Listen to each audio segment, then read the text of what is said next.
장관 아들의 연세대 대학원 면접 채점표가 사라진 사실을 학교 당국이 이미 지난 7월부터 알고 있던 사실이 확인됐습니다.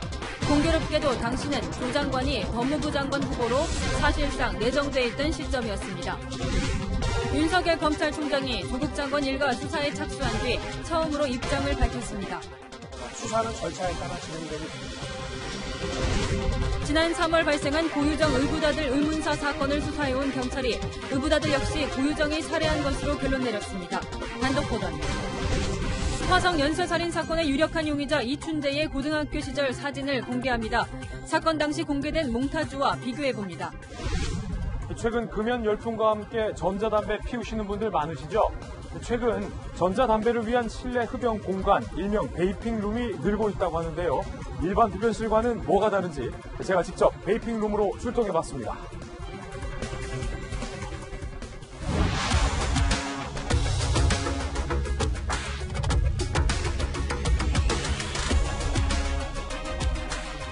조국 법무부 장관의 수사가 딸에서 아들로 옮겨 붙었습니다.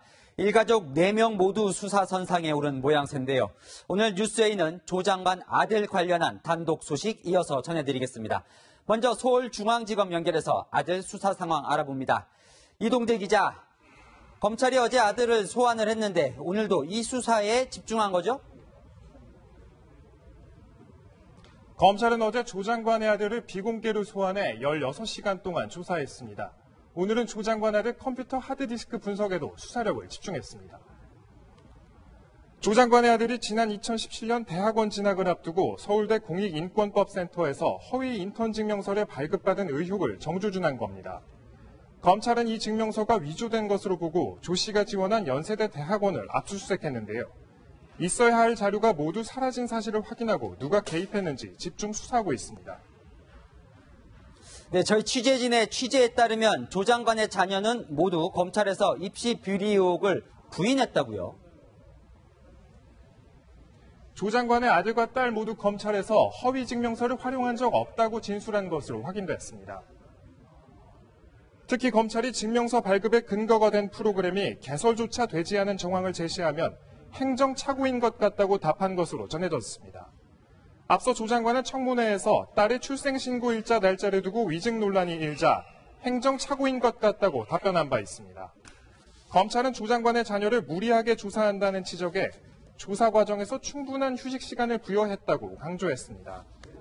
조 장관 부인 정경심 교수 소환에 대해선 통상 절차에 따라 서울중앙지검 1층 현관을 통해 출입하게 된다고 밝혔습니다. 소환 일시를 사전에 공개하지 않아도 바로 이곳을 통과할 것이기 때문에 자연스럽게 노출될 것이란 의미로 해석됩니다. 지금까지 서울중앙지검에서 전해드렸습니다. 엊그제 검찰은 연세대를 압수수색해 조국 장관 아들의 입시 서류를 확보하려 했지만 당연히 있을 줄 알았던 면접 채점표가 통째로 사라져 있었습니다. 누군가가 없앤 건지 도둑을 맞은 건지 아니면 잃어버린 건지 확인이 필요한데요. 검찰은 대학원 과정을 맡은 주임 교수를 상대로 사라진 경위를 조사했습니다. 사공성근 기자의 단독 보도입니다. 그제 검찰은 연세대를 9시간 가까이 압수수색했습니다. 지난해 정치학과 대학원에 입학한 조국 장관 아들이 제출한 서류와 면접평가 채점표 등을 확보하려 한 겁니다. 하지만 학과 사무실에 있어야 할 면접평가 채점표는 조 장관 아들 지원 1년 전부터 합격 때까지 5학기치가 모두 사라져 있었습니다. 대학원 입시는 1단계 서류 전형과 교수 4-5명이 들어가는 2단계 면접으로 합격 여부를 가립니다. 면접 참여 교수가 평가표에 각각 점수를 적으면 이 점수를 합산하고 평균을 내 당락을 정하는데 교수 개개인이 작성한 개별 평가표가 사라져 있었던 겁니다. 면접에서 어떤 교수가 조국 장관 아들에게 어떤 점수를 줬는지 확인하려면 개별 평가표가 필요합니다. 입시 서류나 사전표 이런 거 다 있고요. 검찰에서 다 가져갔고 없는 거는 학과에서 보관하는 교수님 개별 평가 서류만 없는 거예요. 평가 서류가 보관 중이던 학과 사무실에는 CCTV가 없고 복도를 비추는 CCTV도 영상 보관 기한이 한 달에 불과해 서류가 사라진 정황 파악도 어렵습니다. 검찰은 4년간 보관해야 하는 서류가 사라진 경위에 대해 대학원 과정 주임 교수와 조교 등을 상대로 조사한 걸로 알려졌습니다. 채널A 뉴스 사공성근입니다. 그럼 연세대는 조국 장관 아들의 면접 채점표가 사라진 사실 언제 알았을까요? 채널A 취재 결과 학교 관계자들은 이미 2달 전인 지난 7월 채점표가 없다는 사실을 확인한 걸로 드러났습니다. 학교는 단순 분실이라고 주장하고 있지만 이때는 이미 조 장관이 법무장관에 내정됐다는 보도가 나온 뒤라는 점에서 논란은 가라앉지 않을 것으로 보입니다. 최수연 기자의 단독 보도입니다. 연세대 측은 조국 장관 아들의 개별 채점표가 사라진 건 단순 분실이라고 주장하고 있습니다. 정치학과 사무실이 있는 건물이 지난해 12월부터 3달간 대규모 수리 공사를 했는데 사무실 집기를 드러내고 옮기는 과정에서 자료가 분실됐을 가능성이 높다고 보는 겁니다. 연세대 당국이 채점표가 사라진 걸 확인한 시점도 확인됐습니다.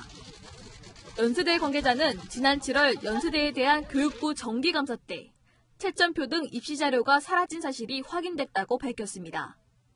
당시 교육부 관계자들이 보관 기한이 남은 대학원 입시 서류를 확인하려 했지만 찾을 수 없었다는 겁니다.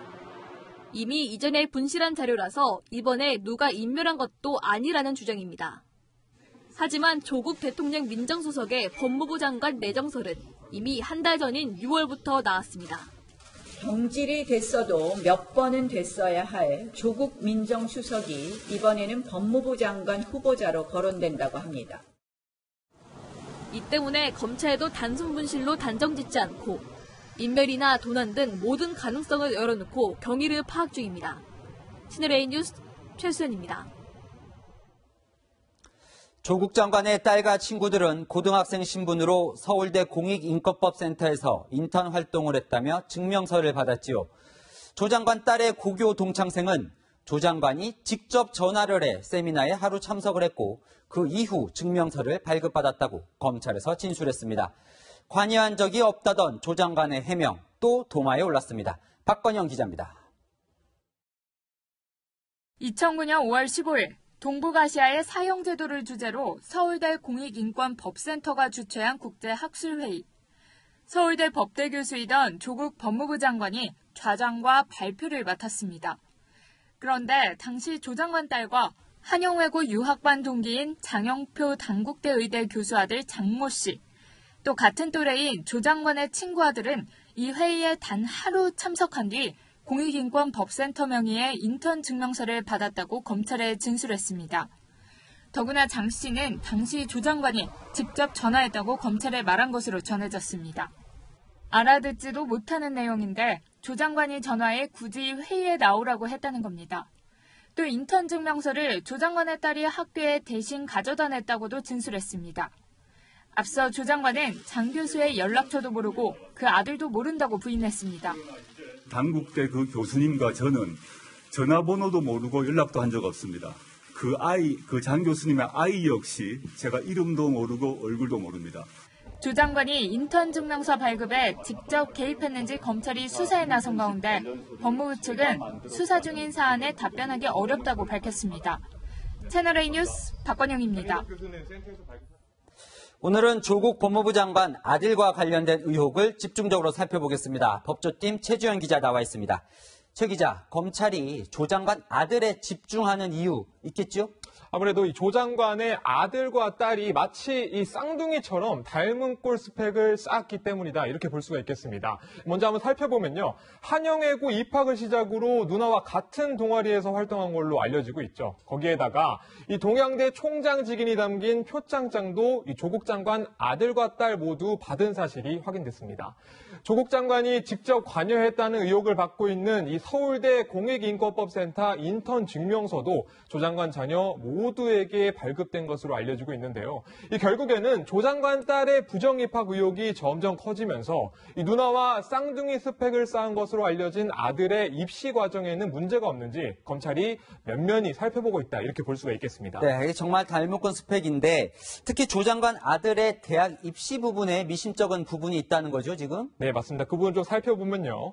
일단은 입시 과정에 주목하는 모습 살펴보겠습니다. 미국에서 이 4년제 대학을 졸업하고 난 귀국한 조 씨는 지난 2017년 2학기 입학을 목표로 연세대 정치학과 대학원에 지원을 하게 됩니다. 석박사 통합 과정에 지원을 했는데 불합격했고요. 바로 다음 학기에는 석사 과정에 변동을 해서 이 지원을 하게 됐는데 당시에는 합격을 합니다. 한 번 떨어진 대학원을 재수까지 하면서 지원한 것부터가 이례적이라는 분석도 나오고 있는 상황입니다. 그런데 이게 이례적으로 재수를 했다고 해서 검찰이 압수수색까지 하진 않았을 것 같습니다. 무슨 이유가 있을 것 같아요. 예, 조국 장관 아들이 한 차례 대학원에 불합격한 뒤에 이 서울대 공익인권법센터에서 받은 인턴 증명서에 주목하고 있기 때문입니다. 이 인턴 증명서도 제대로 활동하지 않고 허위 발급된 것 아니냐 이런 의혹부터 시작해서 이 과정에 아버지인 조국 장관이 관여한 것 아니냐라는 의혹도 추가로 제기가 되고 있는 상황이지 않습니까? 그러다 보니 이 조 씨는 대학원에 합격하기 전후에 이 돌연 충북대와 아주대 로스쿨도 지원한 것까지 겹쳐지면서 의혹이 점차 커지고 있습니다. 그러면 이건 어때요? 이거 궁금한데 조 씨는 지금도 그럼 연세대를 다니고 있습니까? 네, 조 씨는 아직까지는 연세대학교 이 정치학과 대학원생 신분이라고 볼 수가 있겠습니다. 하지만 이 대학원 소속 한 교수에 따르면요. 조 장관 아들이 졸업학기인데도 석사과정 졸업시험에 참여하지 않은 걸로 안다 이런 진술을 했거든요. 거기에다가 유학을 준비한다고 들었다라고 밝히기도 했습니다.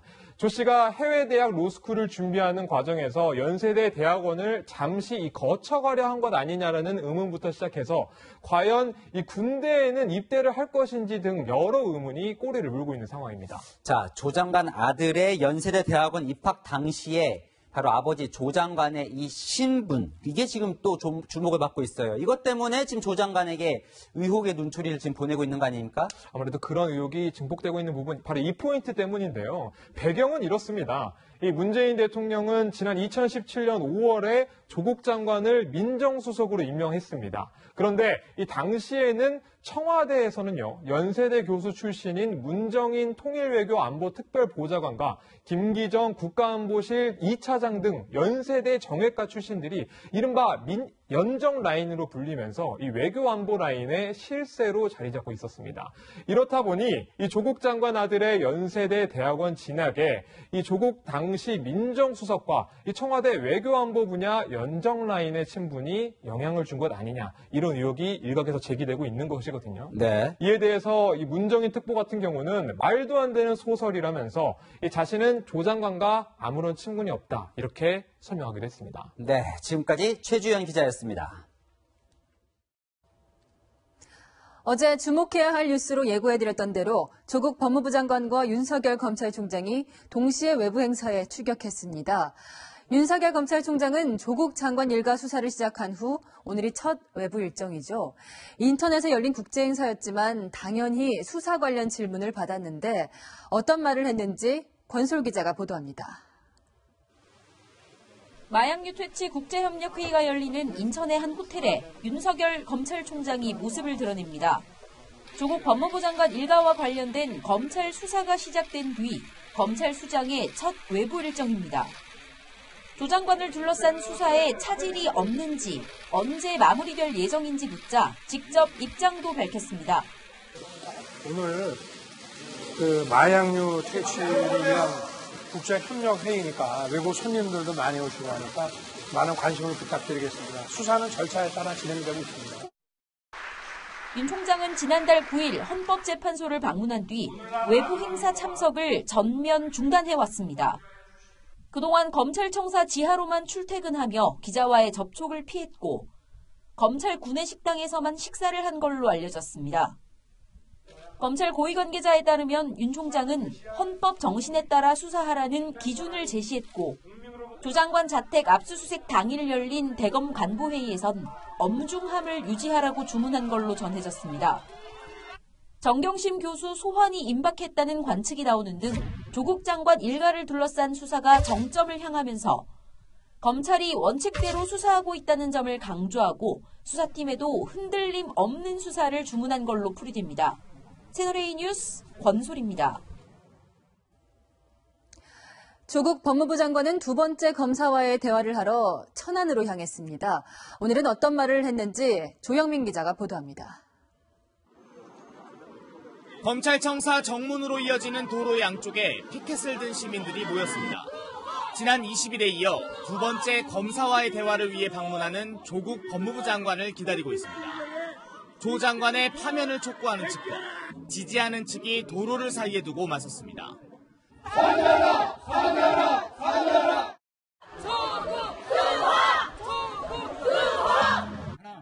서로를 향한 날선 비방도 이어집니다. 산으로 가라! 일본이 더 좋죠! 천안지청 청사에 도착한 조 장관은 지난해 이곳에서 과로로 숨진 이상돈 검사의 이야기로 방문 의미를 설명했습니다. 열심히 일을 하다가 순직한 것으로 알고 있습니다.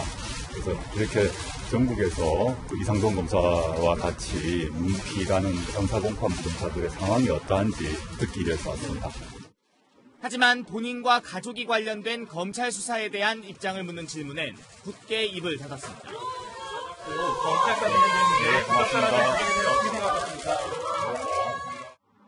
검사와의 대화는 도시락으로 점심 식사까지 하면서 3시간 정도 진행됐습니다. 검찰 수사를 받는 상황에 대해 검사들의 의견이나 질문이 있었냐 물음엔 특별한 이야기는 없었다고 말한 뒤 청사를 떠났습니다. 채널A 뉴스 조민입니다. 조국 법무부 장관 국면에서 유시민 노무현 재단 이사장이 또 논란입니다. 조국 장관 일가를 옹호한 건데 구체적인 내용은 잠시 후 팩트맨에서 검증해드리고 먼저 야당의 거센 반발을 이민찬 기자가 보도합니다.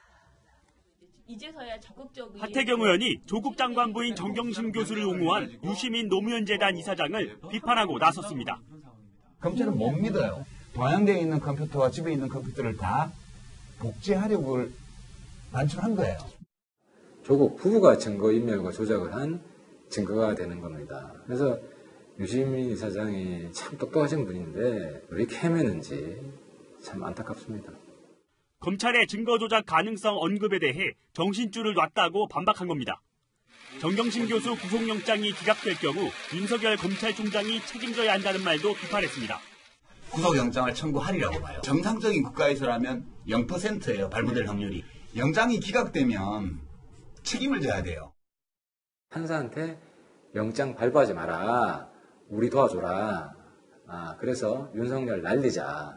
이런 메시지를 지금 사법부한테 보내는 겁니다. 나경원 자유한국당 원내대표는 국민선동 전문인 여권 인사가 새 치어로 포장하고 있다며 유 이사장을 비난했습니다. 채널A 뉴스 이미찬입니다.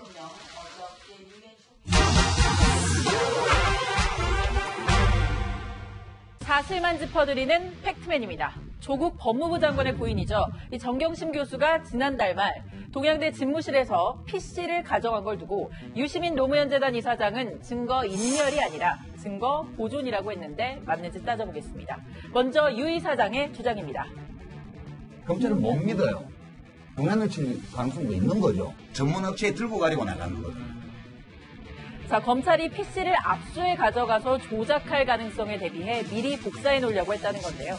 하지만 검찰은 통상 PC를 통째로 가져갈 수 없고 혐의와 관련된 자료만 뽑아내서 가져옵니다. 그 뒤에는 원본 건드릴 수가 없습니다. 더구나 지난 5일 정 교수 본인은 압수수색은 예상할 수도 없었다. 개인적인 목적으로 PC를 가져왔다고 해명했는데 이것과도 앞뒤가 맞지 않습니다. 또 하나의 주장 살펴보겠습니다. 공소장을 낼 당시에 그 공소 사실을 입증할 수 있는 증거도 전혀 없었고 공문서 허위 작성 아니에요? 자, 유 이사장의 주장은 검찰이 정 교수를 재판에 넘길 때는 동양대 총장의 직인을 임의로 찍었다고 해놓고는 최근 보도되는 수사 상황으로 볼 땐 아들의 표창장 스캔 파일을 잘라서 위조한 걸로 바뀌었다는 겁니다.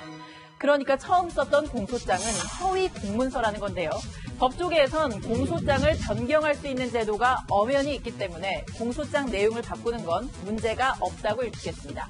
따라서 유 이사장의 주장, 둘 다 사실과는 거리가 멀다는 게 법조계 중론입니다. 이상 팩트맨이었습니다. 오늘부터 너란 나라는 너란 나라는 너란 나라는 말하자면 그러고 그런 사이니까. 여랑야랑 시작합니다. 이재명 기자, 첫 번째 주제는 뭔가요? 예, 엄마의 마음입니다. 네, 제목만 들으면 참 따뜻한 얘기일 것 같습니다. 하지만 안타깝게도 요즘 가장 힘들 엄마의 마음을 모았습니다. 첫 번째 소개할 엄마는 페이스북에 이런 글을 남겼습니다. 우는 딸아이를 나는 안아주지 않았다. 더 울까봐 걱정이 돼서다. 아, 짠한 글인데 누가 쓴 거죠? 예, 바로 조국 장관의 부인 정경심 교수가 올린 글입니다. 어제가 딸 생일이었는데 아들이 검찰에 소환돼 가족이 함께 밥 한 끼를 먹지 못했다면서 올린 건데요. 특히 검찰 조사를 받아온 아들이 오늘 자신이 참 나쁘게 살았다는 걸 느꼈다면서 이런 말을 들은 정 교수가 가슴에서 피눈물이 난다 이렇게 썼습니다. 딸 생일을 맞아서 좀 울컥한 것 같은데 그렇다고 해도 이렇게 감성적인 글을 올린 무슨 이유가 있을까요? 아무래도 어떤 대중의 감성을 자극해서 지지 여론을 좀 확산하고 그리고 또 조만간 있을 검찰 조사 때 어떤 이런 모성을 앞세워서 돌파하겠다. 뭐 이런 전략을 내비친 게 아닌가 싶습니다. 야당의 반응은 역시 비판적이죠? 그렇습니다. 오신환 바른미래당 원내대표는 내 가슴에 피눈물을 어떻게 할 건데 이렇게 응수했습니다. 그런데 피눈물이 난다는 엄마 또 있습니다. 영상을 같이 한번 보시죠. 성실히 공부해 뛰어난 성적을 받아 본인의 노력과 성과로 대학에 진학했습니다. 어떻게 반칙에 기댄 가짜에 견주어서 매도할 수 있습니까? 나 원내대표 아들 대학 입학 논란도 있었죠. 결국 우리 아들은 다르다 뭐 이런 얘기네요. 그렇습니다. 정경심 교수의 모성 그리고 나경원 원내대표의 모성 다르지 않을 겁니다. 중요한 건 자식을 위한 최선이 무엇이냐는 거겠죠. 마더라는 드라마에는 이런 대사가 나옵니다. 엄마가 된다는 건 중병을 앓는 것과 같다. 그만큼 좋은 엄마가 되는 게 쉽지 않다는 의미겠죠. 네, 알겠습니다. 두 번째 주제 넘어갈까요? 예, 두 번째 주제는 떡볶이 전쟁입니다. 최근 김상현 국대 떡볶이 대표가 지난주부터 문재인 대통령과 조국 장관을 공개 비판하고 있는데요. 지금 보시는 것처럼 그 표현이 매우 직설적입니다. 오늘 채널A가 김 대표를 직접 만나봤습니다. 영상을 같이 한번 보시죠. 자유민주공화국이라는 국가 정체성을 허무는 그 방향으로 가고 있기 때문에 현 정부가 국가 정체성을 훼손하고 있다. 이 발언 역시 여야가 보는 시각이 좀 다르겠습니다. 그렇습니다. 네. 자유한국당 김재원 의원은 떡볶이 25인분을 주문했다면서 인증 사진을 올리기도 했습니다. 그만큼 보수 진영에서는 애국 떡볶이다 이러면서 오늘 저녁은 떡볶이를 먹자 이렇게 소비 운동을 벌이는 반면에 진보 진영에서는 불매 운동에 나서는 그런 모양새입니다. 대표가 이렇게 정치적 논란에 휩싸이면 가맹점주들은 좀 걱정이 앞설 것 같은데요? 김 대표도 저희 인터뷰에서 그게 가장 큰 걱정이라고 했습니다. 다만 최근 며칠간 오히려 매출액이 올랐다면서 지금 당장 가맹점주들의 손실은 없다 이렇게 얘기했습니다. 그렇더라도 기업 입장에서는 리스크가 커지는 거 아닌가요? 저희도 그게 가장 궁금했습니다. 왜 이 시점에서 이 얘기를 했을까? 그래서 그 질문을 했더니 이게 바로 계기가 됐다고 합니다. 지난번 사실 큰 계기는 지소미아 파기였습니다. 정부가 한일 군사정보보호협정을 파기해서 목소리를 낸 거다 이런 얘기네요. 예, 지금까지는 자기 안위만 생각했었는데 네. 지소미아 파기를 보고 더 이상 참을 수가 없었다 뭐 이런 얘기도 했었는데요. 어쨌든 김 대표의 발언으로 떡볶이 전쟁은 상당 기간 지속될 수밖에 없을 것 같습니다. 현재 우리나라 정치의 가장 큰 폐해를 꼽자면 단연 진영 논리겠죠. 보수냐 진보냐에 따라서 같은 사안을 보고도 생각이 완전히 다른데 이제 좋아하는 음식까지 달라져야 하는 건지 좀 씁쓸합니다. 그래서 오늘의 한마디는 이겁니다. 떡볶이는 무죄. 네, 떡볶이는 무죄. 오늘 열왕야랑은 여기까지입니다. 고유정 관련 단독 취재 내용으로 이어갑니다. 전 남편을 살해한 혐의를 받는 고유정. 지난 3월 발생한 의붓 아들 사망 사건은 풀리지 않는 의문으로 남아있었죠. 경찰이 최근 범인을 고유정으로 특정했습니다. 경찰의 결론대로라면 고유정은 2달 사이에 전 남편과 의붓 아들 2명을 죽였다는 얘기가 됩니다. 먼저 김태영 기자입니다. 지난 3월 숨진 고유정의 의붓아들 사망 사건을 두고 고유정과 현 남편은 팽팽히 맞섰습니다. 고유정은 현 남편의 잠버릇 때문에 아이가 눌려 숨졌다고 주장했지만 현 남편은 고유정의 범행이라고 반박했습니다. 말 그대로 연쇄살인범을 만나는 것 자체가 되게 무섭고 떨리지만 그래도 제가 여기 올 수밖에 없었던 건 그런 고유정의 거짓말을 반박하고 경찰도 고유정의 살인이냐 현 남편의 과실치사냐를 놓고 고민을 거듭했습니다. 현장에서 충분한 사진, 동영상 등을 증거자료 확보해서 수사 중에 있고요. 전문가 그룹의 자문 등을 통해서 신중하고 세밀하게 수사 진행 중에 있습니다. 6개월간의 수사 끝에 경찰이 내린 결론은 고유정의 살인이었습니다. 전 남편 살해 때와 마찬가지로 의붓아들 사망 전날 카레를 먹인 점, 수면 유도제를 구입해 보관했던 점 등이 고유정의 범행을 뒷받침할 유력한 정황 증거라고 판단한 겁니다. 결혼 생활에 방해가 된다며 면접 교섭 당일 전 남편을 살해한 고유정. 경찰은 같은 이유로 의붓아들을 살해한 것으로 보고 있습니다. 경찰 관계자는 검찰과의 협의를 거쳐 고유정을 추가 기소할 방침이라고 말했습니다. 경찰은 의붓아들 사망 원인을 무언가에 10분 이상 눌린 질식사라고 밝혔습니다. 채널A 뉴스 김태형입니다. 경찰은 고유정이 현 남편과 아이를 유산했을 때 의심스러운 행동을 했다고 봤습니다. 유산 이후 의붓 아들 살해를 계획했을 가능성에 무게가 실립니다. 계속해서 정현우 기자의 단독 보도입니다. 지난해 11월 고유정은 현 남편과의 사이에서 첫 번째 유산을 했습니다. 당시 불면증을 이유로 병원에서 수면 유도제를 처방받았습니다. 이후 현 남편의 잠버릇을 걱정하는가 하면 제주에 살던 의붓아들을 데려오자는 말도 꺼냈습니다.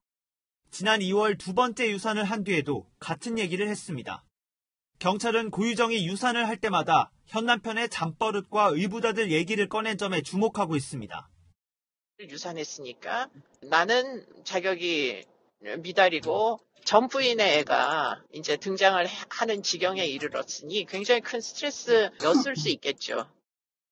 의붓아들 사망 당일 행적도 석연치 않습니다. 의붓아들이 숨진 것으로 추정되는 시간은 새벽 5시인데 고유정은 불과 2시간 뒤인 아침 7시 제주행 항공편을 예약했습니다. 또 의붓아들의 장례식에 참석하지 않았고 그 사이 의붓아들의 혈흔이 묻은 이불과 전기 매트를 버렸습니다. 경찰은 이런 정황 증거들을 토대로 고유정이 의붓아들을 살해했다는 결론을 냈습니다. 하지만 혐의를 입증할 구체적인 물증은 확보하지 못한 것으로 알려졌습니다. 고유정 측이 의붓아들 사망과 무관하다는 입장을 고수하고 있는 상황에서 향후 치열한 공방이 예상됩니다. 채널A 뉴스 정현우입니다. 화성 연쇄 살인 사건의 수사 당시 몽타주죠. 그리고 채널A는 현재 유력한 용의자인 이춘재의 고등학교 시절 사진을 입수했습니다. 비슷해 보이십니까? 사건의 피해자 증거물에서 이춘재의 DNA가 확인됐지만 이춘재는 혐의를 부인하고 있습니다. 저희는 이춘재의 사진을 공개하면서 또 다른 목격자 그리고 다른 미제 사건을 해결할 수 있는 실마리를 찾는 것이 무엇보다 중요하다고 판단했습니다. 시청자분들의 제보를 기다리겠습니다. 관련된 내용 이다혜 기자가 보도합니다.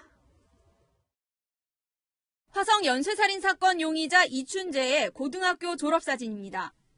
사건 당시 목격자들의 진술을 바탕으로 경찰이 제작한 용의자 몽타주와 비교해봤습니다. 이마가 넓고 갸름한 얼굴, 뾰족한 턱이 비슷합니다. 가늘게 이어진 눈꼬리, 얇은 일자 모양의 입술과 코까지 닮은 점이 많습니다. 몽타주 보고 딱 그놈 얼굴이 떠오르더라고. 애가 이제 코가 좀 이렇게 컸다가 코가 컸던 게 기억이 한 거. 동창들은 고등학교 시절 이춘재를 조용하고 착한 친구로 기억합니다. 진짜 멍청이만큼 애가 착했었는데 학교에서는 별다른 행동이 없었거든. 걔는 야 우리 동창은 아니겠지 했는데 보니까 동창 맞네. 청주 처제살인 사건 1심 재판에서 사형을 선고했던 판사 역시 이춘재가 점잖은 외모였고 험악한 모습은 찾을 수 없었다고 말했습니다. 하지만 끔찍한 범행을 저지르고도 뉘우치지 않고 혐의를 계속 부인했다. 같은 하늘 아래 함께 살기 어렵다고 판단했다며 사형 선고 이유를 설명했습니다. 또 이춘재 아내가 남편이 사회로 나와서 다시 자신을 찾아올까 겁이 난다며 극형에 처해달라는 진정서를 제출했다고 기억했습니다. 경찰은 화성 연쇄살인 사건 이전에 화성 태안읍에서 발생한 7건의 성폭행 사건과 이춘재의 연관성을 수사 중입니다. 이춘재는 4번째 경찰 조사에서도 일관되게 혐의를 부인했습니다. 채널A 뉴스 이다혜입니다. 장제원 자유한국당 의원, 내 아들 래퍼 장용준 씨 관련 단독 보도입니다. 장 씨는 음주운전 사고를 내고 운전자 바꿔치기를 시도해 논란이 일었죠. 그런데 장 씨의 증거인멸 정황도 나왔습니다. 음주 사고를 낸 후 휴대전화를 미리 부순 것으로 조사된 겁니다. 자세한 내용 안보겸 기자가 보도합니다. 장제원 자유한국당 의원의 아들 장용준 씨는 음주 교통사고 직후 차량 블랙박스를 빼내고 뒤늦게 경찰에 제출한 걸로 드러나면서 증거인멸 논란에 휩싸였습니다. 블랙박스 영상 다 제출했거든요. 그래서 그 부분 아마 수사기관에서 확인하면. 그런데 장 씨가 증거인멸을 추가로 시도한 정황이 경찰에 포착됐습니다. 경찰이 음주사고 닷새 뒤 압수한 장 씨의 휴대전화가 파손돼 있었던 겁니다. 장 씨가 수사기관이 통화 기록 등을 확보하지 못하도록 사고 이후 휴대전화를 부순 걸로 경찰은 의심한 걸로 전해졌습니다. 경찰은 포렌식을 통해 휴대전화 저장 내용을 복구한 상태입니다. 장 씨를 수사한 경찰 관계자는 본인의 휴대전화를 파손하는 건 법리적으로 증거인멸죄가 성립되지 않는다며 제3자의 휴대전화와 진술 등을 통해 사실관계를 확인한 데에는 문제가 없었다고 밝혔습니다. 채널A 뉴스 안보겸입니다. 일본은 원전 사고가 났던 후쿠시마 원자로에서 나온 방사능 오염수를 바다로 흘려보내는 방안을 검토하고 있습니다. 정화를 해서 안전하다는 게 일본 정부의 설명인데 막상 후쿠시마 현지에선 그렇게 문제가 없다면 도쿄에 방류하라며 강하게 반발하고 있었습니다. 김민지 기자가 현지 목소리를 직접 들어봤습니다. 후쿠시마 원전 사고 당시 녹아내린 원자로. 엄청난 열기를 식히기 위해 100만 톤의 차가운 바닷물이 투입됐습니다.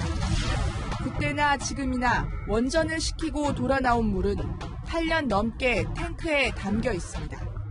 방사능 물질이 녹아있어 자연으로 흘려버릴 수 없기 때문입니다. 그런데 일본이 이 오염수를 바다로 방출하는 방안을 검토하고 있습니다.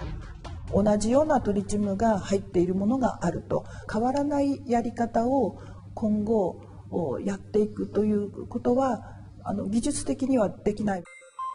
최대한 정화하고 희석하기 때문에 안전하다고 강조하지만 당장 현지 주민들부터 정부 말을 못 믿겠다며 반대하고 있습니다. 福島県の人は全員反対していると思います。誰も賛成しないと思います。水を全部蒸発させて。じゃあなんでためておくんだ。最初から流せばいいんだろう。どこまでも反対してる。 저 뒤로 후쿠시마 원전과 오염수 탱크들이 놓여 있는데요. 만약 이 오염수를 방출한다면 바다를 지나 해류를 타고 200일 만에 제주도까지 1년 정도면 우리 동해안까지 흘러들어간다고 환경단체들은 설명합니다. 특히 유전자 변형까지 유발하는 삼중수소가 바닷물에 섞일 경우 사람은 물론 생태계에 무슨 일이 생길지 예측조차 불가능합니다. でそれがどれだけ体に影響するかっていうのはわからない。である意味では実験になっちゃうんですよ。 인류에 재앙이 될 것이란 우려가 커지면서 일본 정부는 공식 언급은 자제하고 있습니다. 그러나 일본 내 양심 세력들을 중심으로 바다 방류에 결사 반대한다는 목소리가 커지고 있습니다. 후쿠시마の原発汚染水の海に出すことについてどう思いますか?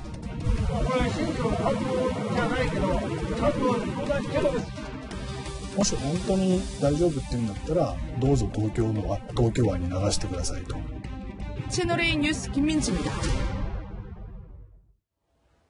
한 외국어고 국제반에서 불합격을 받은 학생들의 성적을 학교에서 자체적으로 합격으로 수정해 논란이 되고 있습니다. 이를 조사한 교육청의 조치 역시 뒷말을 낳고 있습니다. 윤수민 기자의 단독 보도입니다. A외고 국제반 학생들의 집단 성적 수정이 논란이 되고 있습니다. 지난해 1학기 A외고 국제반 학생 10여 명은 지식이론 과목에서 불합격을 받았습니다. 지식이론은 외국 대학과 국내 대학에서 모두 인정받을 수 있는 시험의 필수 과목입니다. 그런데 뒤늦게 학교가 나서 학업성적관리위원회를 열고 학생들의 성적을 모두 합격으로 수정했습니다.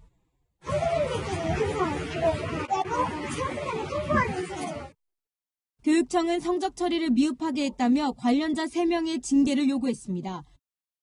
성적평가에서 공정성, 투명성, 신뢰도 등이 저해됐다는 이유에서입니다. 하지만 성적 조작이란 내부 고발까지 제기돼 논란은 가라앉지 않고 있습니다. 내부 고발에 따르면 학교가 학생들의 점수를 높이기 위해 성적을 조작했다는 겁니다. 불합격시킨 원어민 담당 교사에게는 돈을 주고 무마시켰다는 내용도 있습니다. 학교 관계자들은 해명을 제대로 하지 않았습니다. 교장선생님하고 실장님하고 해서 해외 출장 중이신데 학교 측에서 선생님이 낸 성적에 대해서 변경을 요구하는 것은 부당한 갑질이고 압력이라고 볼 수 있습니다. 원어민 담당 교사는 지난해 1학기에 부임했는데 불합격을 준 뒤 바로 다음 학기에 퇴직했습니다. 채널A 뉴스 윤수민입니다. 방탄소년단, 가수 비와 배우 김태희 부부, 그리고 구광모 LG그룹 회장. 이 유명 인사들의 공통점이 하나 있습니다. 바로 같은 아파트에 살고 있다는 건데요. 올해 전국에서 가장 비싸게 거래된 아파트 상위 10곳이 모두 이 아파트였습니다. 박수유 기자가 현장을 다녀왔습니다. 대기업 회장의 아이돌 그룹 멤버까지 거주해 더 유명해진 서울 한남동의 고급 아파트 단지입니다. 전용 면적 244제곱미터의 실거래가가 1년 새 3억 원 가까이 올라 4년 연속 가장 비싸게 팔린 아파트로 기록됐습니다. 12세대밖에 없어요.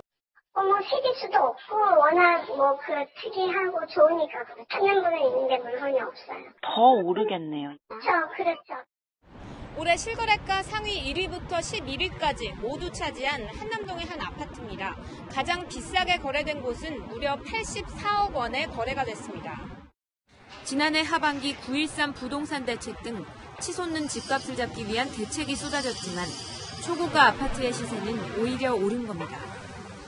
실물 경기 침체에도 불구하고 시중금리가 계속 낮아지다 보니까 수요가 한정된 초고가 주택들도 값이 떨어지지 않을 것이라는 기대가 반영된 것으로 분석이 됩니다.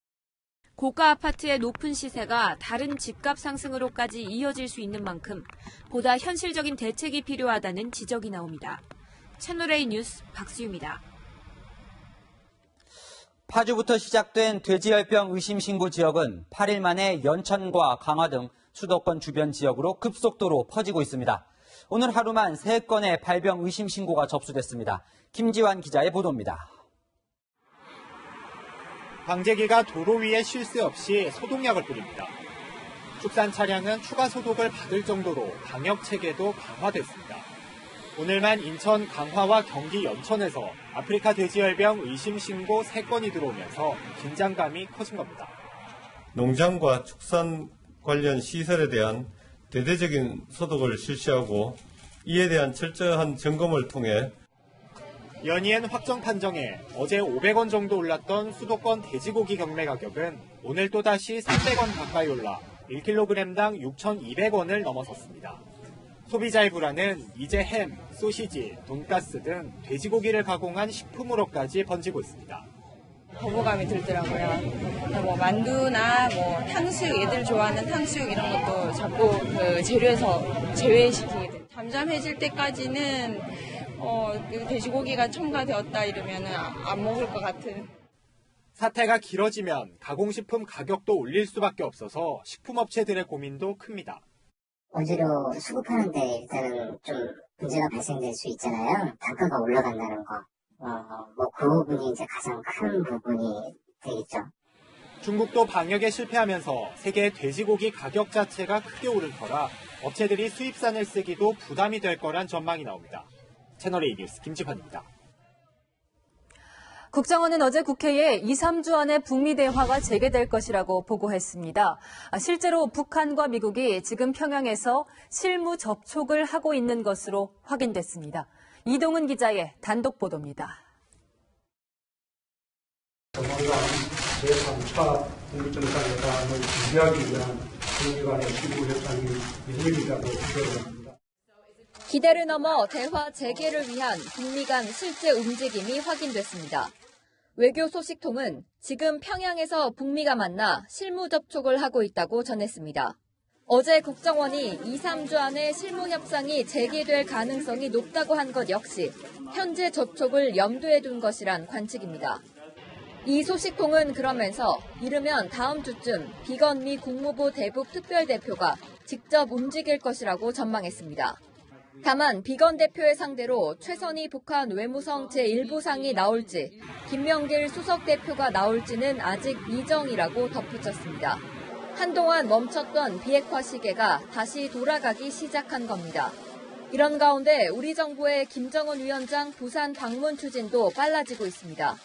서훈 국정원장이 지난주 태국을 극비리에 방문했는데 오는 11월 한아세안 특별정상회의에 김 위원장을 초청하기 위해서입니다.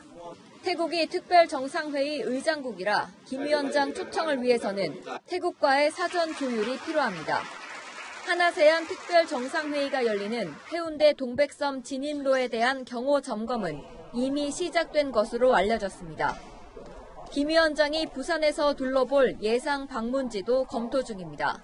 채널A 뉴스 이동훈입니다. 문재인 대통령이 유엔 총회 연설에서 북한의 체제 보장 방안을 다양하게 제시했습니다. 2032년 하계올림픽 남북 공동 유치 의사도 밝혔습니다. 미국 뉴욕에서 손영일 기자가 전해드립니다.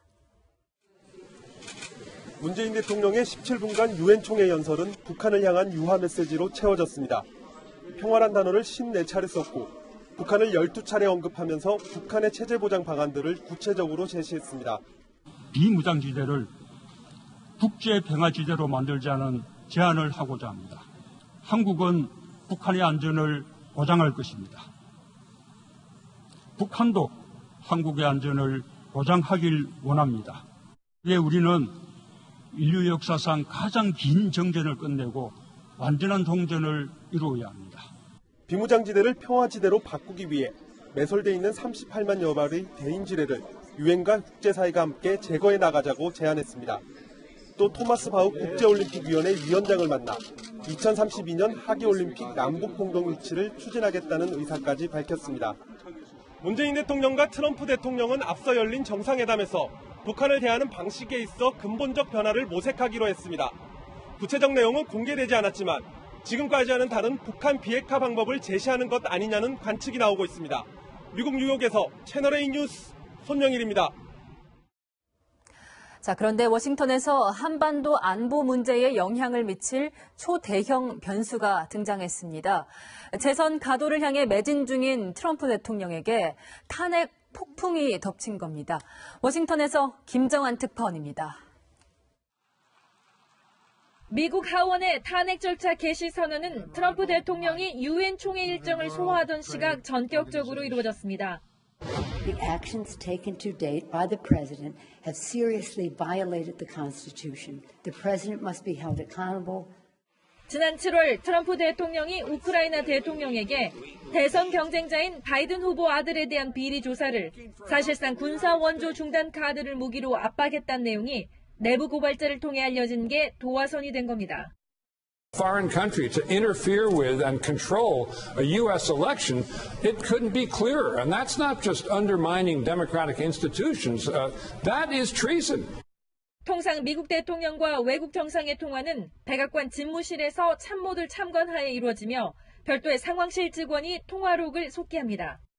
트럼프 대통령은 마녀 사냥이라고 반발하며 내일 통화 녹취록을 공개하겠다고 맞서고 있습니다.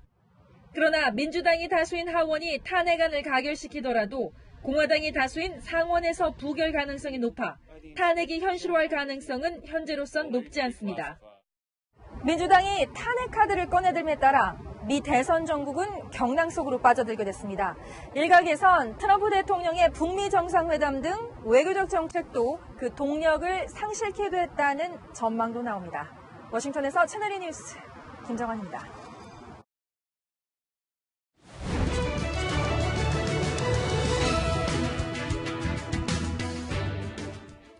자, 김진희 간다의 김진 기자 나와 있습니다. 김진 기자, 오늘은 어디에 다녀오셨습니까? 네, 최근 미국의 대형 마트들이 전자담배 유해성 논란 때문에 판매를 중단했는데요. 이 같은 부작용 때문이죠. 그런데 국내에선 정작 전자담배 전용 흡연실이 생겼다고 해서 다녀왔습니다. 영상부터 함께 보시죠. 최근 전자담배를 피울 수 있는 실내 공간, 일명 베이핑 룸이 증가하고 있는 추세입니다. 일반 흡연실과는 뭐가 다른지 직접 현장 취재했습니다. 유명 커피 프랜차이즈 매장에 만들어졌다는 베이핑룸을 찾았습니다. 이곳은 흡연실이 두 군데로 나눠져 있는데요. 자, 흰색으로 베이핑룸, 그다음에 일반 스모킹룸 두 군데로 나눠져 있습니다. 먼저 일반 흡연실부터 한번 들어가 보겠습니다. 네, 자, 지금 들어오자마자 담배를 많이 폈는지 확실히 담배 연기도 나고요. 지금 보니까 다 피운 연초, 홍초들도 지금 많이 벌어져 있는데. 그렇다면 베이핑룸은 흡연실과 어떤 차이가 있을까요? 입구에는 금연 표시 그림이 되어 있습니다. 불을 붙여 피우는 일반적인 연초 담배는 피우지 말라는 뜻입니다. 실제로 베이핑룸 안에선 전자담배 흡연자들을 많이 만날 수 있었습니다.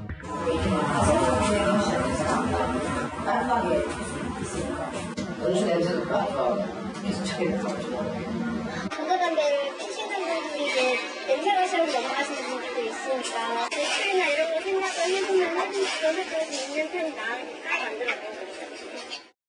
저런 공간이 생긴 것도 신기하고요. 아까 보니까 담배 냄새가 싫어서 베이핑룸으로 넘어갔다고 하던데 이 냄새는 다르다고 하더라도 베이핑룸과 흡연실, 공기질에는 차이가 있습니까? 과연 그럴지 저희가 취재한 영상 다시 한번 보시죠. 베이핑룸과 일반 연초 흡연실의 공기질의 차이가 있을까요? 미세먼지 농도를 측정해 봤습니다. 놀랍게도 베이핑룸에서 측정기의 최대 수치가 확인이 됐고 이것은 일반 흡연실 역시 마찬가지였습니다. 베이핑룸이나 일반 연초 흡연실이나 공기질에 별 차이가 없다는 얘기인데 왜 이런 결과가 나온 걸까요? 전자담배는 크게 액상형과 권련형이 있는데 권련형 전자담배는 일반 담배처럼 담배 잎으로 만듭니다. 뜯어보면 담배잎이 들어있는 것을 확인할 수 있습니다. 그러나 베이핑룸을 설치 운영하는 전자담배 업체는 권련형 전자담배가 공기질을 악화시키지 않는다고 주장합니다. 권련형 전자담배도 연소가 되지 않아요. 스팀인 거고 이제 불에 붙여서 탔을 때처럼 이제 고체 미세먼지나 이런 게 발생을 하지 않기 때문에 저희가 권련형 전자담배도 베이핑룸에서 따로 하는 게 맞다고 보는 거고요. 하지만 금연기관의 설명은 정반대였습니다. 권련형 전자담배는 사용하고 나도 재가 안 떨어지니까 타지 않는다는 생각을 할 수도 있어요. 그렇지만 사용이 완료된 그 스틱을 들여다보시면 이미 까맣게 되어 있죠. 재로 떨어지지 않을 뿐이지 이미 그 안에서 다 탔다는 얘기예요. 지금 다시 정리해보면 권련형 전자담배에서도 담배를 태울 때 나오는 미세먼지가 나오냐가 핵심인 건데 지금 담배업체와 금연기관의 설명이 다르잖아요. 어느 쪽 말이 맞는 겁니까? 권련형 전자담배는 현행 담배사업법과 건강증진법상 엄연히 담배에 해당을 합니다. 그렇군요. 비흡연자들 입장에서는 이 베이핑룸도 흡연실로 보일 텐데 이분들의 반응은 어떻습니까? 대부분 호의적이지 않았는데요. 직접 한번 만나보시죠. 비흡연자 입장에서는 전자담배 하는 공간이랑 흡연자들이 사용하는 공간이랑 똑같은 공간이라고 생각합니다. 베이핑룸에서 앞에 앉아있으면 사람들이 피고 나오고 냄새가 나더라고요. 비흡연자들은 전자담배도 실내에서 피워서는 안 된다 이런 주장인데 이에 따라 정부는 2025년까지 실내 흡연실을 모두 폐쇄한다는 계획입니다. 하지만 베이핑룸까지 폐쇄 계획에 포함이 될지는 아직 결론이 나지 않고 있습니다. 네, 김진 기자 오늘도 수고하셨습니다. 문재인 대통령은 기후행동 정상회의 연설에서 한국이 환경을 생각해 화력발전소 6기를 더 줄일 거라고 약속했습니다. 하지만 환경단체들은 추가로 짓는 화력발전소를 대통령이 모른 척했다 이렇게 비판을 했는데요. 사실 전국 곳곳은 화력발전소 가동을 두고 몸살을 앓고 있습니다. 안건우 기자가 현장에 다녀왔습니다. 21년째 가동 중인 삼천포 화력발전소입니다. 특히 5, 6호기는 탈황 설비가 없어 재작년 전국에서 가장 많은 미세먼지를 배출했습니다. 발전소와 불과 2km 떨어진 곳에 사는 주민들은 고통을 호소합니다. 까만 석탄 이게 날라오니까 창문들을 그리고 다 닫아놓고 있잖아요. 창문들을. 화력발전소는 마을도 밀어냈습니다. 지금 제가 서 있는 여기는 제 스마트폰 내비게이션에서는 아직도 마을회관으로 나옵니다. 그런데 보시는 것처럼 마을회관터에서는 새로운 화력발전소 건설이 한창입니다. 주민 자체 조사 결과 지난 19년간 암에 걸린 사람은 29명. 발전소에서 배출된 미세먼지를 원인으로 지목했습니다. 암이라고 뭐 그런 게 있을기라고 생각은 전혀 그때 알았으면 그때 난리가 났을 텐데. 발전소 측은 환경부의 주민건강 역학조사를 지켜보자는 입장입니다. 2016년부터 가동된 삼척 화력발전소 주변에서도 갈등이 이어지고 있습니다. 발전소는 친환경을 내세웠지만 정작 오염물질을 과다 배출해 과징금 5,700여만 원을 냈다는 겁니다. 발전소 돌리려면 어쩔 수 없다 이거는. 이게 참 기가 황당한 얘기죠. 두 발전소 인근 주민들은 발전소 조기 폐쇄를 요구합니다. 하지만 산업부는 전력 수급을 고려하면 당장 중단하기 어렵다고 밝혔습니다. 다만 올해 말 수립될 전력 수급 기본 계획에서 화력 발전을 감축하겠다는 구상입니다. 채널A 뉴스 안건우입니다. 경찰이 고 장자연 사건의 증언자인 윤지호 씨에 대해 강제 수사에 돌입했습니다. 경찰은 최근 윤 씨에 대해 신청한 체포영장을 검찰이 반려했지만 보완한 뒤 재신청하는 방안을 검토 중이라고 설명했습니다. 경찰은 사기와 명예훼손 등의 혐의로 고소고발된 윤 씨에게 지난 7월부터 3차례에 걸쳐 출석 요구서를 전달했지만 캐나다로 출국한 윤 씨는 출석에 응하지 않고 있습니다.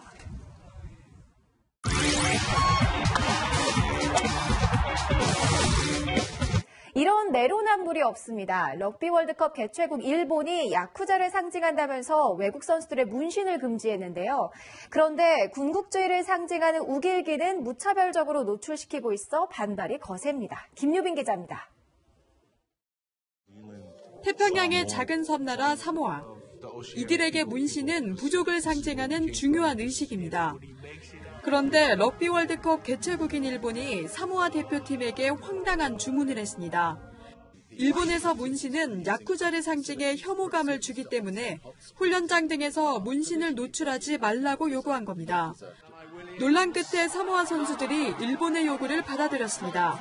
그러자 일본은 국제적인 논란거리인 우길기를 노출하는 데 더 열을 내고 있습니다. 이번 럭비 월드컵에서 응원 도구뿐 아니라 경기 티켓에까지 우길기를 교묘하게 이용하면서 그 이미지가 영국과 아일랜드 등 급속하게 유포되고 있습니다. 각 나라에서 지금 진행되고 있는 어떤 광고나 영상, 포스터에도 우길기가 마구잡이로 사용되고 있는 게 가장 큰 문제라고. 일본 언론조차 우길기 사용을 자제하라고 촉구하고 있지만 일본 정부의 태도가 완강해 보다 적극적인 대응이 필요합니다. 채널A 뉴스 김유빈입니다. 보기만 해도 아찔한 나이아가라 폭포를 골프 선수 처음으로 넘겼던 장타자죠. 괴력의 소유자 모리스 멜런이 오늘 우리나라에서 장타 대결을 벌였습니다. 김민곤 기자가 전합니다. 한 치 앞도 보이지 않는 나이아가라 폭포를 향해 한 남성이 힘껏 공을 날립니다.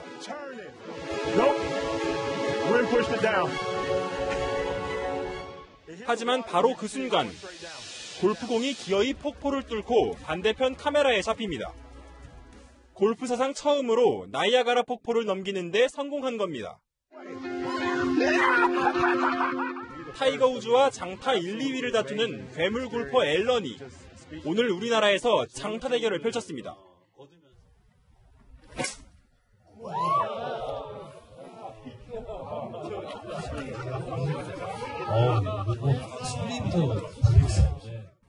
국내외 장타자 8명이 참가한 가운데 큰 힘을 들이지 않고도 300m 이상 날리며 가볍게 우승을 차지했습니다. 장타 비결은 육상 선수 시절부터 단련한 폭발력이었습니다. 앨런이 대학생 때 세운 100m 기록은 10초 08로 한국 신기록보다 빠릅니다. For long drive, it's almost like sprinting. And in long drive, it's all about explosion and being able to have endurance. 오늘 이벤트 경기로 몸을 푼 앨런은 내일 대구 경북 오픈에 참가해 기량을 겨룰 예정입니다. 채널A 뉴스 김민곤입니다. 낮에는 겉옷 차림이 좀 거추장스러운데요. 아침 저녁으로는 이런 외투가 꼭 필요한 계절입니다. 내일은 일교차가 오늘보다 더 크게 나서요. 안에는 반소매 차림에 외투 한 벌 챙기시면 가장 좋겠습니다. 온도차가 많게는 15도 가까이나 벌어지겠습니다. 찬 기운이 돌면서 설악산 대청봉 정상에는 단풍이 물들기 시작했습니다. 산 정상부터 아래로 20% 정도 물들면 첫 단풍으로 공식 발표하는데요. 설악산은 이번 주말쯤, 중부 내륙은 10월 중순 첫 단풍이 기록될 전망입니다. 내일 아침도 짙은 안개가 비상입니다. 내륙 많은 곳에서 가시거리가 1km 이하로 앞을 내다보기 어렵겠습니다. 안개 상습 구간에서는 더욱 조심히 이동하셔야겠습니다. 내일 오후부터는 제주를 시작으로 모레는 충청 남부와 강원 남부, 남부에도 비가 확대되겠고 토요일까지 이어지겠습니다. 특히 경남 남해안 지역에 최고 60mm의 큰 비가 예보돼 있어 참고하셔야겠습니다. 찬바람에 호흡기 점막이 다칠 수 있습니다. 밤사이에는 창문을 꼭 닫고 잠자리에 드시면 좋겠습니다. 지금까지 채널A 뉴스 남혜정입니다. 내일 뉴스A가 주목하는 뉴스는 국회 대정부 질문입니다. 역시 가장 관심은 답변자로 설 조국 법무부 장관의 입입니다. 야당은 조국 2차 청문회를 하며 벼르고 있습니다. 조국 장관은 어떻게 방어할까요? 창과 방패의 공방 속에서 놓치지 말아야 할 장면과 발언들 저희가 알기 쉽게 짚어드리겠습니다. 내일도 뉴스A입니다.